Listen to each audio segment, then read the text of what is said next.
Hello everyone, I am the storyteller and I am here to help you today.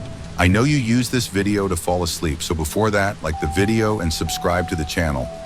Also, where are you from and what time are you watching now? Get comfortable and relax.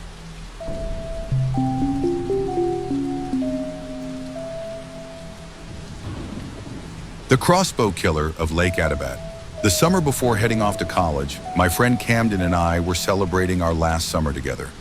We'd grown up together as neighbors, but we were heading off to different colleges. Our plans were about as simple as they can get. There was a blank space in our calendars, a decent sum on our bank accounts, and a gassed-up car. That's it. That first week was insane. Camden had to balance constant calls from his mom with being an absolute beast. He'd be doing cranberry vodka shots 1 second and calmly describe his breakfast in perfect detail the next. We spent 2 days with his distant relatives in Rochester. He may or may not have made out with his own cousin during a particularly high-stakes truth or dare. I can neither confirm nor deny. A couple of days before heading home, we decided to have a final camping night. We split up for a day to see our families and get some supplies. Then we met up at Lake Adabat. Lake Adabat is a bit of a local secret. We got to know about it from Camden's cousins, who more or less dared us to go there. I mean, they expressly told us not to go there, but we took it as a challenge. It was supposed to be an old fishing lake surrounded by small cabins for rent, but the owners had neglected them for decades. All that was left were these crumbling log cabins and an absolutely stunning beach. I was looking forward to getting some alone time with Camden. We'd been so busy living the high life that we hadn't gotten any time to just chill, to talk about the future and make plans. Maybe we'd go fishing, but when I rolled up to Lake Adabat, Camden was already there, and he wasn't alone. He brought 4 friends to keep the party going. The only one I knew by name was Harris. He'd been an acquaintance hanging at the edge of our social circle for a while. A weird guy who asked a lot of questions. But I also knew that the only reason Camden would invite him would be to get a shot at his older sister. We'd never been formally introduced, but her name was Tammy. She didn't look the part of your average law student. She looked much more at home in a mosh pit in a sweaty basement. Tammy had, in turn, brought 2 of her sorority friends. The 3 of them were in the process of claiming the least rotten cabin off the beach, as Camden and Harris collected firewood. Camden waved me over, calling out everyone to come meet me. My heart sank a little. It was gonna be fun, but I would have liked to just spend some time with my friend too. This was quickly turning into something different. I was surrounded by smiles as I was introduced to Tammy, Pam, and Carrie. Harris gave me an uncertain wave from the sidelines. Camden wrapped an arm around my neck. "This is my brother right here," he called out. "I'm the pretty one. He's the good one." And just like that, the stage was set. We ended up making a fire by the beach, grilling a few hot dogs, and having a couple of beers. Harris wasn't feeling it and ended up spending most of his time fixing the old floating dock instead. I noticed Carrie was giving me a little extra attention. She was a peculiar woman with a long face and almost cartoonishly large eyes, but her confidence and genuine personality was difficult not to like. I ended up talking to her for well over an hour. Harris came back with his hands on his hips, clearing his throat to get some attention. "I need something to tie the tanks with," he said. "The what?" Camden asked. "What are you talking about?" "The barrels. The things that makes the dock float," Harris sighed. "I need something to tie them on." "Just ditch it," Camden frowned. "Come on, sit down. Have a snack." "Didn't we say we were gonna fix this thing?" Harris snapped back. "Or was that just something you said to keep me busy?" It got awfully quiet. I looked around and pointed to one of the old cabins. "I think I saw a garden hose out back," I said. "You can use that. Won't rot." Harris gave his sister and Camden a long look. He shook his head, thanking me under his breath. To Harris's credit, he managed to fix that floating dock. It was big enough for all 6 of us, as long as we stood up. If someone was gonna sunbathe on it, we might fit 3, if we crowded a bit. The thing was surprisingly solid. Harris definitely knew a couple of sailor's knots to keep the supports in place. Harris and his sister were polar opposites. While Harris kept to himself, Tammy was taking bikini selfies next to the no diving sign. Pam was off talking to her parents on her phone. while Carrie and I was sitting beachside, dipping our feet in the warm water. The sun was setting in about an hour or so, covering the lake in a golden glow. It was gonna be a great night, I could tell. We all went out on the floating dock, Tammy and Camden sitting side by side at the edge, kicking us out into the lake. We were cheering, teasing, laughing, all the things you're supposed to do when you're young and curious. We went out on the middle of the lake. Everyone but Harris dove in head first, ignoring the abandoned no diving sign. The lake was colder than expected, and I wasn't the only one to shiver a little. That didn't stop us though. Within seconds, I saw a bikini top being tossed around like a ball, and there were smiles every which way I turned. Well, except for Harris. He turned to us saying something. I'm not sure what. He was pointing, trying to get our attention, but that wasn't happening anytime soon. I had Carrie right next to my ear, asking me to keep her warm. Camden and Tammy were just full on making out against the floating dock. I casually looked the way Harris pointed. I could see something in the distance. There was someone on the beach. I didn't know what to make of it. Even at a distance, I could tell they were tall, somewhere around 6 feet 8 inches, possibly a man. He was wearing some kind of World War II era rubber gas mask, but without a filter. He had this massive gray trench coat that looked too big even on him. It left a long trail in the sand. There were countless pockets sewn on the outside. He had a crossbow. Not one of those black sleek modern ones, but something he'd put together in a garage somewhere. The thing was massive, probably made from the leaf spring of an old car. It was solid metal. The second we looked his way, he hooked the crossbow to something on his belt and stepped it into the sand. Despite such a massive frame, I could tell he was struggling. There was a loud click. He pulled something out of his coat, an arm's length of sharpened rebar. It just took a couple of seconds, all in all, and the sight was too strange to react to appropriately. Harris looked back at the rest of us as the conversation died down. We were still smiling, but it wasn't a conscious reaction. It felt like rabbits freezing at the sight of a predator, hoping it wouldn't see us. But of course it did. We were completely exposed on the open water. Harris turned to his sister, casually pointing towards the beach. You know that guy? Tammy clung to Camden's shoulder, looking towards the beach. I saw her eyes go wide as the man on the beach raised the crossbow. He didn't need time to aim. We were sitting ducks. There was a click, a thunk, and a whip-like snap. It was less than a second. A bolt of sharpened rebar, as long as my arm, burrowed deep into Harris's chest. There was no scream or cry, just a puff of air as his lungs emptied. I still hear that sound sometimes. A single forceful cough, like he swallowed something the wrong way. The force was so intense that it looked like turning off a switch. Harris smacked down into the floating dock with complete abandon, splaying his arms out like a crucifixion. Immediate panic erupted. Camden held Tammy back from climbing up on the floating dock. Carrie and Pam hid under it. I didn't understand what was happening and lingered a little too long, watching our attacker hook the crossbow on his belt and step down, preparing for a second shot. Hadn't it been for Camden calling my name, I wouldn't have snapped out of it. I dove, swam over to the others, and hid under the floating dock. There was already blood dripping between the planks. Tammy couldn't stop screaming, her eyes so wide they looked black.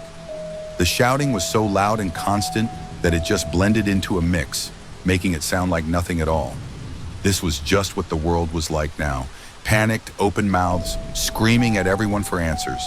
There was an awful crackling sound as 4 planks were torn apart by a second shot.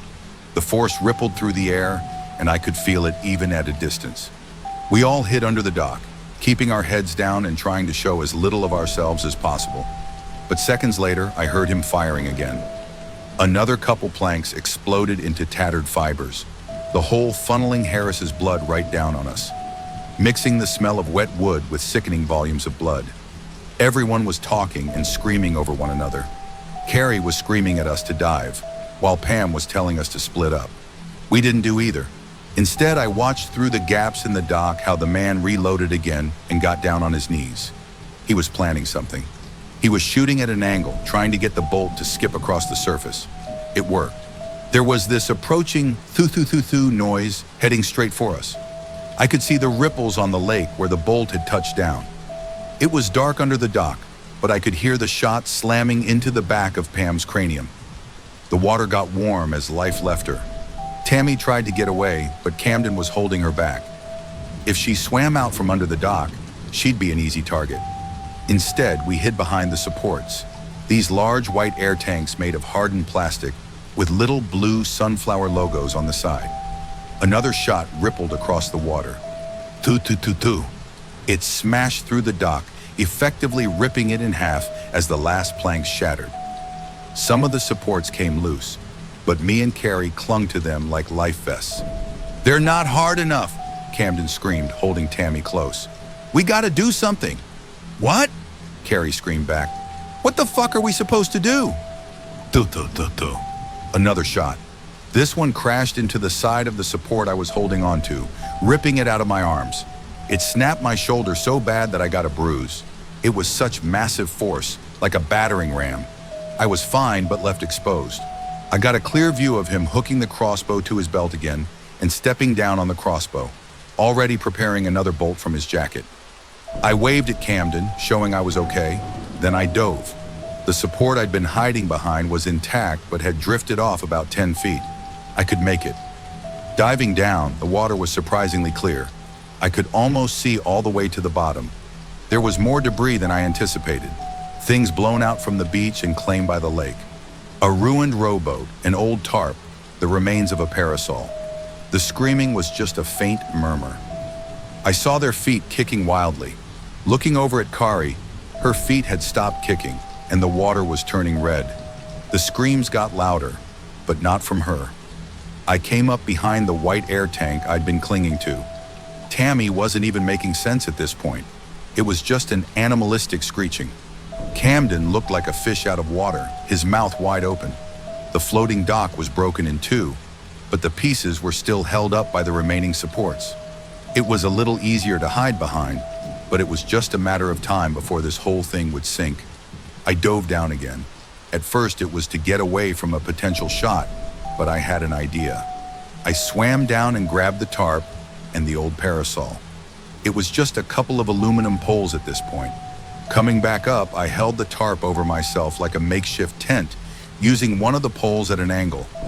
I figured it might obscure me just enough for him to miss a shot or two. It smelled like old dirt and algae, but I was too panicked to care. "He's gonna run out of bolts," Camden yelled. "We gotta bait them out." There was something to it. The bolts were large, and even with a large jacket, there couldn't be that many left. Tammy watched him closely, and as soon as he finished reloading, she called out, "Now!" Then we all dove, trying to move around. I ducked my head under the surface as I heard that approaching thu. Another bolt gone, disappeared into the lake. I came back up, hiding under that tarp. I tried to take long breaths, but it was difficult. Not knowing when the next bolt would fire meant it could come just as I exhaled. As Tammy called out another "now," I dove down like a bullet. I looked back at the others. No more blood in the water. All feet were still kicking. We managed to bait another couple bolts. Then it was a long pause. No one was calling out anything. I looked out from under the tarp. Camden and Tammy were looking out from the side of the wrecked dock. The man in the gas mask was just standing there at the shore looking at us.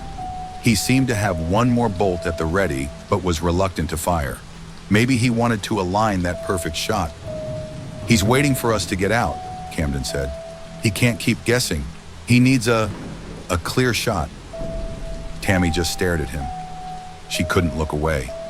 Camden was talking to her, but his words just passed right through. "He can't stay here forever," Camden continued. "We wait, and then we split up." Tammy nodded, keeping her eyes on him still. We must have stayed in the water for well over an hour, clinging to the remains of the dock. The sun was setting, quickly making the water inhospitable. We were shivering and our lips turned blue. There was a very real chance we'd get hypothermia.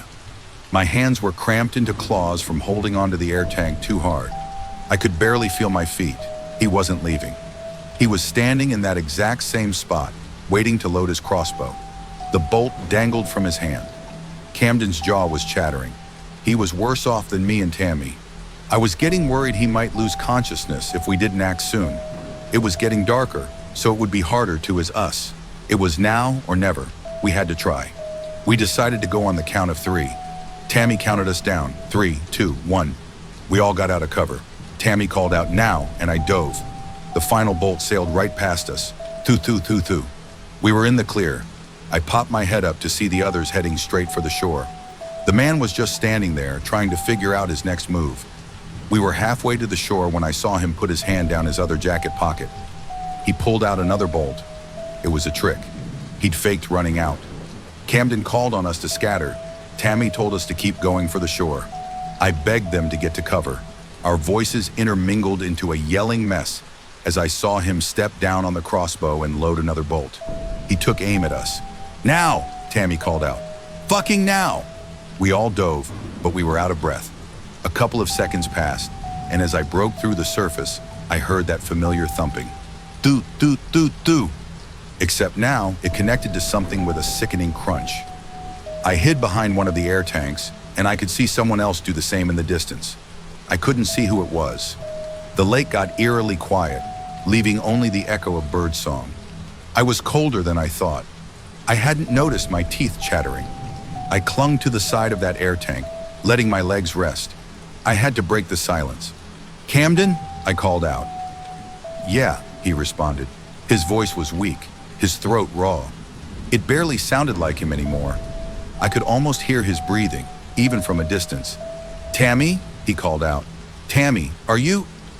There was no response, only birdsong. Another click as a bolt was loaded. I could barely see the man on the shore, but the silhouette was clear. The crossbow was raised and ready. He was listening, aiming. He might have had more bolts than we'd anticipated, but he was making them count. I slowly paddled back towards the tarp I'd dragged up, wrapping it over the air tank. In the dark, and from a distance, it sort of looked like a person. "I'm heading to shore," Camden called out. "See you there." "Hold on," I called back. "Wait a minute." "I can't, man," he sighed. "I can't, I gotta." "Hold on," I repeated. "Don't fuck this up." There was no response. I just heard the pitter-patter of someone paddling back to shore. I got out of cover, beelining towards Camden. Another thunk as a bolt released. Thoo-thoo-thoo-thoo. It smacked into the air tank I'd covered with the tarp, punching a hole straight through. Camden called out my name, but I didn't respond. I figured if the attacker thought he'd gotten me, maybe he would stop firing. Then again, maybe he'd go for Camden instead. I had to keep a low profile. Something brushed against my leg. I was in the middle of the debris from the floating dock. There was a piece of garden hose that Harris had used for repairs. I carefully brought it up, blowing out the water inside. I could use it as a makeshift snorkel. I swam towards the shore at an angle, as slowly as I could. As I got closer, I dove down. Fumbling with my stiff hands, I found a large rock. I held it close as an anchor to weigh me down. I held the hose up over the surface. I could breathe through it, but it was bitter taste, leaving a layer of bacteria on my tongue. The waves would sometimes go a little higher than anticipated, forcing a gulp of water going down my gullet. It was probably the longest couple of minutes of my life. I was shivering with every step, clinging to a slippery stone at the bottom of the lake. Shallow breaths interrupted by little drops tickling my throat, but I had to keep going. The water was getting too cold.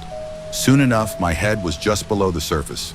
I had to be really close to the shore. I got down on my knees, crawling the last few feet. As my head breached the surface, I saw that I was off to the side, away from the beach. There were rocks covering the ground, cutting the soles of my feet as I struggled to stay quiet. The evening air was chilling. I made my way through the underbrush, stepping on roots and fallen branches along the way. I couldn't feel my fingers, and my teeth wouldn't stop chattering. I stepped over a fallen chain-linked fence, noticing a half-rusted old metal sign. A few letters had faded, but the message was clear. Private property. Violators will be shot. There was even a little smiley in the corner. I saw the beach from the tree line. Camden had made it ashore, but he was barely holding on. He was laying in the sand, doing his best just to breathe. The man with the gas mask was approaching him with a loaded crossbow. But he wasn't shooting, not yet. If he wanted Camden dead, he'd be dead already. Instead, he just approached. He poked at Camden with the tip of his boot, but nothing happened. No reaction. I think Camden had lost consciousness by then. Maybe losing everyone was too much for him to bear. No matter the cause, Camden had completely given up. The crossbow man seemingly decided against wasting a bolt on him. Instead, he calmly raised the no diving sign that Tammy had posed with earlier, unloaded his crossbow, and wandered off like nothing had happened. As soon as the coast was clear, I ran like a man possessed. By the time I made it to Camden, he was barely breathing. I looked around the beach, couldn't see my things in the dark. I tapped Camden on the cheek, trying to get him to focus, but his eyes were rolled back. There was a noise. It came from Camden's clothes, just a little further down by the water. His phone. It was his worried parents, calling for the third time today. It was easy to forget how often Camden talked to them. I must have sounded absolutely unhinged when I answered, begging them to call for help. Not long after that, I had the emergency services on the line. I had to perform CPR to keep Camden breathing. By the time the EMTs got there, he'd lost a lot of color. We were both severely hypothermic. Those few final minutes at Lake Attabat was nothing short of psychedelic. Colored lights from 4 different vehicles mixing in the dark, highlighting angry and stressed faces. The occasional flash of a camera photographing a body washed up on the beach. A paramedic trying to get me to focus on a little light that he held in front of my eyes. I heard him talk, but it was too distant, like he wasn't really there. For a moment, I thought I might have hallucinated this whole thing. Maybe I was still out on the lake. Maybe this was me watching my life pass before my eyes. I could hear that thumping noise as the metal bolt skipped across the surface in my mind. I could hear it so loudly and clearly that it might as well have been real, a problem that persists to this day. And as we left Lake Attabat, I could imagine the glare of 2 slides of glass from a gas mask in the distance, watching, waiting. The police came to talk to me at the hospital. They were asking about us trespassing and what had happened. They didn't seem to believe me when I told them about the crossbow man. Autopsies revealed that Pam, Carrie, Harris, and Tammy all had alcohol in their bodies, which was enough to blame it all on some kind of accident. The police had a smashed floating dock, plenty of alcohol, and 4 dead bodies. They connected their own lines, puncture wounds and witness statements be damned. There were no charges, no investigation, no outcry. Harris and Tammy's parents lost 2 children that day. Camden and I have since tried talking to them, but there has just been no reasoning with them. I don't blame them. They're completely broken. Camden and I have been back there a couple of times, putting up signs of our own, warning passers-by of a murderer.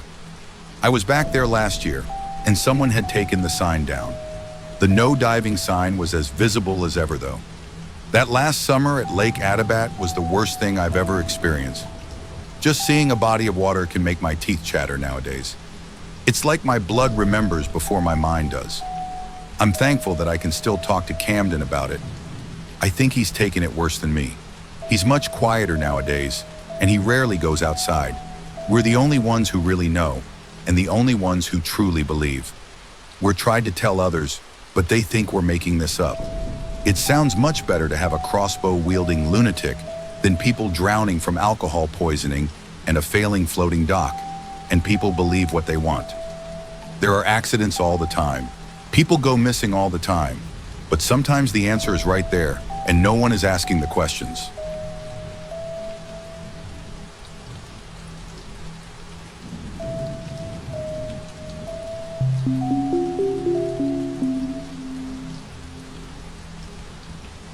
Something keeps unlocking my door at night. Okay, so I know everybody reading this will probably think I'm some nutcase. I'm prepared for that.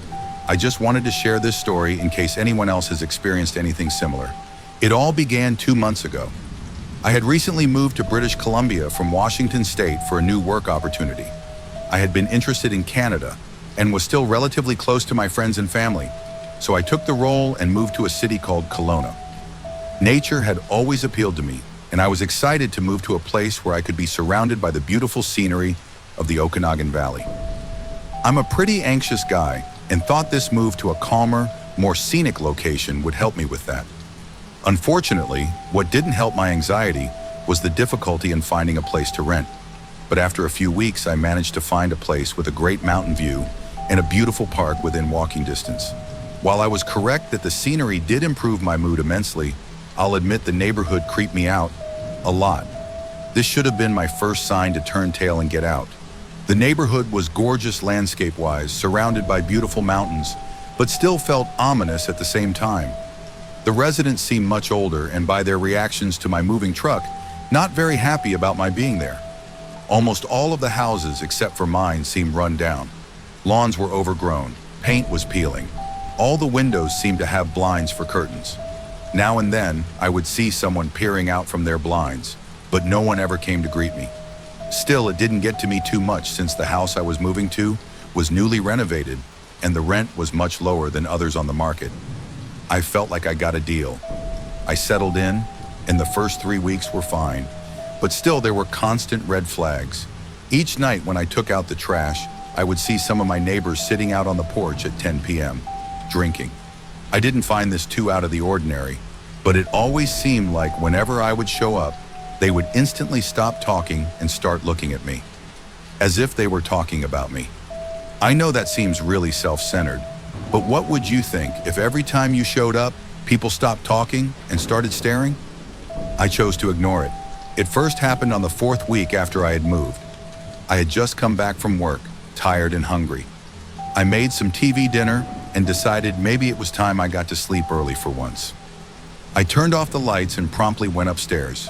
It wasn't more than a few hours into sleep when I heard it. Click, click, click. At first, it sounded like something was knocking at the window.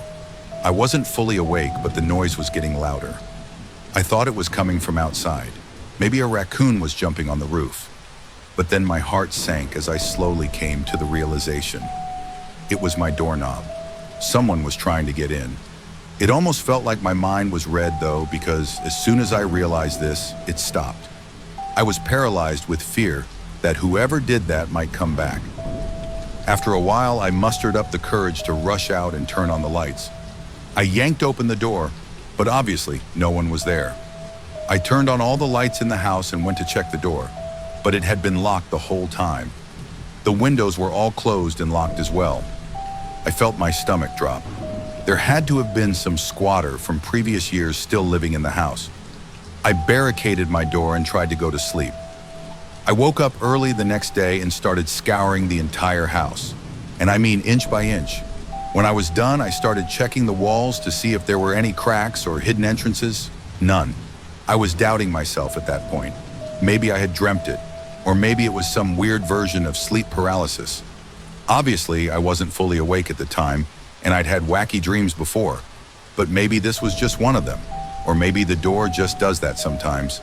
I couldn't really come up with an explanation. I had thoroughly checked the house and found nothing. I wasn't sure what to make of it.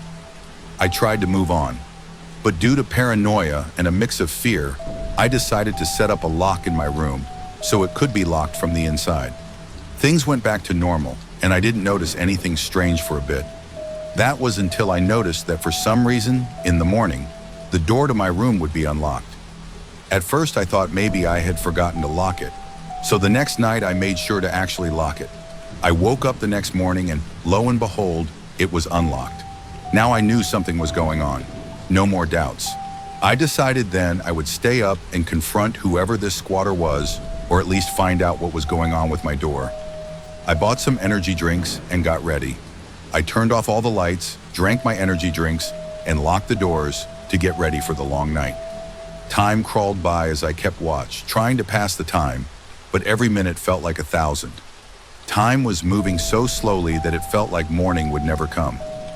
After about 2 hours, my bladder started filling up, and I started taking more trips to the bathroom. I was worried this would scare off my potential squatter, but I had no choice. I kept waiting and kept drinking energy drinks to stay awake, but at this point, it was 3 a.m. and still no sign. I was starting to worry this whole thing might have been for nothing. That was until I had to take another quick trip to the bathroom. I finished and started to head back to the room. That was when I saw it. Just then, as I was walking in the hallway, someone, or to be honest, I should say something, was walking up the stairs. My skin instantly went cold as my heart leapt up in my throat. There was no sound. It moved without touching the stairs, but as it was turning the corner for the second flight, it saw me and stopped. That was when I realized this wasn't a squatter at all. It was pure black, almost as if it was a shadow that came to life. It had the outline of a person, but it didn't seem very human. It was much too small. The outline of its head seemed entirely too big for its body, and the arms much too short. It had no face, but I knew it was staring right at me. I could feel cold sweat dripping at this point. Then, it started moving towards me. It was slow, but its movements felt very fast. It seemed to float up the steps. I couldn't move a muscle. I couldn't breathe.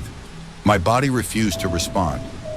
At this point, it was 4 to 6 feet ahead of me, and that was when I somehow broke out of my paralysis.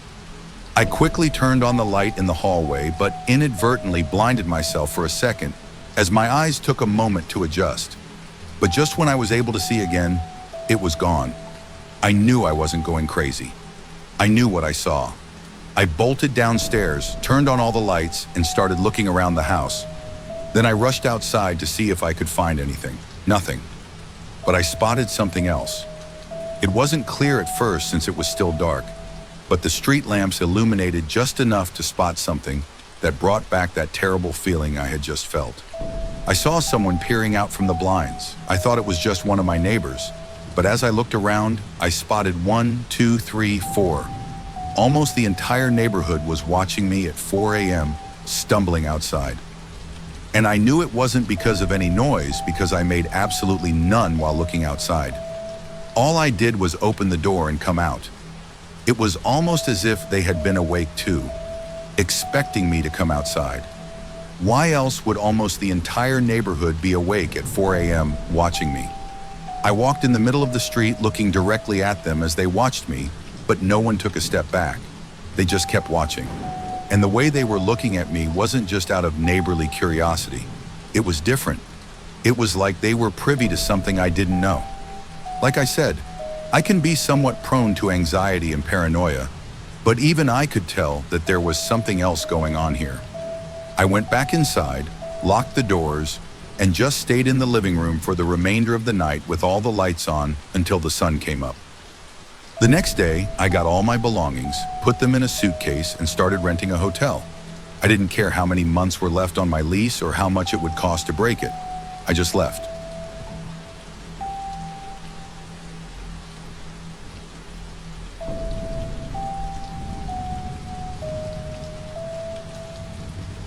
Thanks for tuning in to today's horror story. If you have a horror, mystery, or haunting story you'd like to share, send it to us at Urban America Horror. And don't forget to subscribe and turn on notifications so you never miss a new episode when we upload it. We'll always be here waiting for your next horror story.